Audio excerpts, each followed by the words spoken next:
नमस्कार विद्यार्थी मित्रांनो, आज आपण जो UPSCचा सिलेबस बघणार आहोत. तर आज जो UPSCचा सिलेबस म्हणजे जो आपण युनियन पब्लिक सर्व्हिस कमिशन याचं फुल फॉर्म दिल्यावर युनियन पब्लिक सर्व्हिस कमिशन लोकसेवा आयोगानुसार UPSC परीक्षा कंडक्ट करत असते.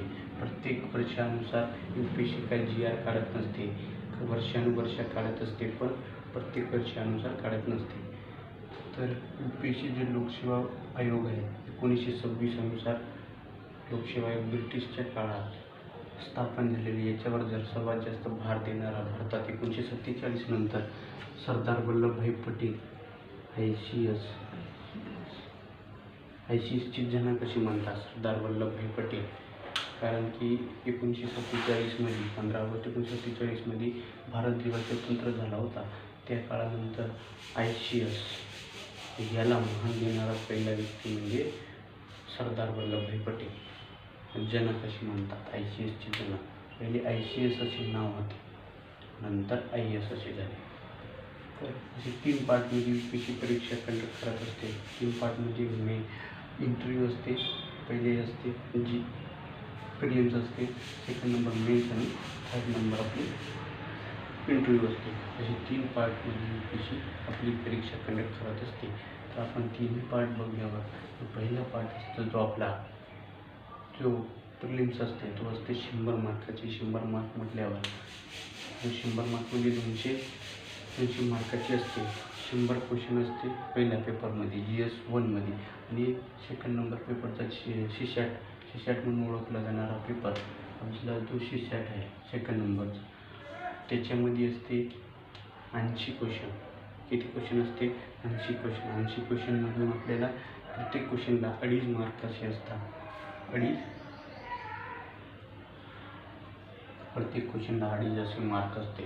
तर आपल्या 200 मार्काला असते 2.5 क्वेश्चन असते आपले 80 क्वेश्चन असते, आणि याच्यात आपल्याला 33% मार्क घ्यावं लागते. 33% म्हणजे 66 मार्क आपल्याला घ्यावं लागते. 66 मार्क जर आपण घेतलो याच्यात तेव्हा तुमचा GS1चा पेपर तुमचा चेक होणार. पहिला पेपर हे फक्त क्वालिफाईंग पेपर आहे. 400 मार्क पहिलं असतील तुमची प्रिलिम्स, एक क्वालिफाईंग पेपर असते. म्हणजे याच्यात तुम्ही चांगले मार्क घेतले, क्वालिफाय झाले, दोन्ही पेपर बरोबर कटानुसार तुमची लिस्ट लागली, नंतर तुम्ही येणार इंटरव्ह्यूमध्ये.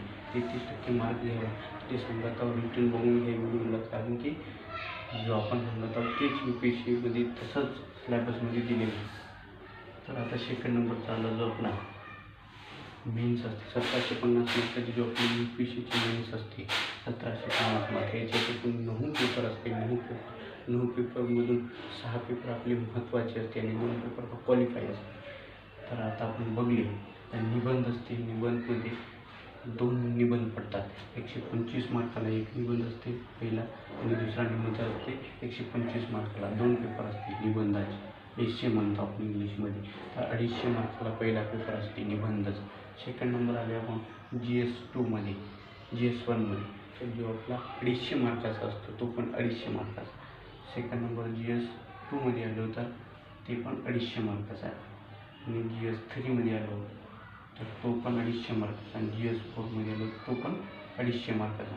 आणि नंतर जो आपला असतो ऑप्शनल पण असते. ऑप्शनलचे 500 मार्क असते, 500. तर आपले ऑप्शनलचे 500 मार्क म्हणजे 2 पेपर असते, 250 मार्काला एक आणि 250 मार्काला एक. तर असे 500 मार्क. याच्यावर खूप मोठा भार म्हणजे UPSCचा जो आपला ऑप्शनल असते तो असते. कारण की प्रत्येक जो पेपर असतो आपला त्याच्यावर भार देते विद्यार्थी, पण कारण की सर्वात महत्त्वाचा पार्ट म्हणजे आपल्याला तो स्वतःच्या मनानुसार लिहायची संधी आहे या ठिकाणी आपल्याला भेटत असतो. आणि जो आपल्याला ठराविक 28 विषयापैकी जो विषय महत्त्वाचा आपल्याला जो आवडतो त्याच्यामधून आपल्याला जो एक चॉईस करायचा तो विषय, त्यानुसार तो आपली पेपर कंडक्ट करत असते UPSC. त्या मनानुसार आपल्याला लिहायचं असते. ऑप्शनलचे 2 पेपर असते, जे पेपर 1 आणि पेपर 2 याचे 250 मार्काचे असते. आणि जो आपण क्वालिफाईंग पेपर असतो 5 नंबरचा हे असते आपले क्वालिफाईंग पेपर असते. मेन्सचे क्वालिफाईंग पेपर असते 300 मार्काचे. इंग्लिशमधून असते, ग्रामर असते, याच्यात ग्रामर असते. आणि क्वालिफाईंग पेपर 2 हे जो हिंदी देत आहे ती हिंदीमधून असते, म्हणजे मराठीतून देते ते मराठीतून देते ते. असे 2 पेपर असते. पण आणि थर्ड नंबर आपण थर्ड पार्टमध्ये आल्यावर जो आपल्याला लागणार असते तो स्टेप आहे इंटरव्ह्यू. काय असते? इंटरव्ह्यू. जो आपला असते थर्ड पार्टमध्ये इंटरव्ह्यू असते 275 मार्काचा. आपला UPSCचा इंटरव्ह्यू असते 275 मार्काचा. UPSCचा इंटरव्ह्यू 275 मार्काचा. 1750 आणि 275 मार्क याच्यावर UPSCचा जो मेन्सचा क्वालिफाईड लागत असते त्याच्या अनुसार आम्ही लागत असते.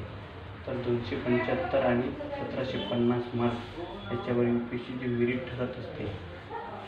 1750 पैकी आणि 275 मार्कपैकी याच्यावर UPSCची जो मेरिट ठरत असते, जो IAS IPS आणि IFS अशी पोस्ट आपण 28 पोस्ट असते. पण याच्यातून महत्त्वाची पोस्ट बघल्यावर आपण IAS IPS आणि IFS अशी 3 पोस्टसाठी आपण तयारी करत असतो.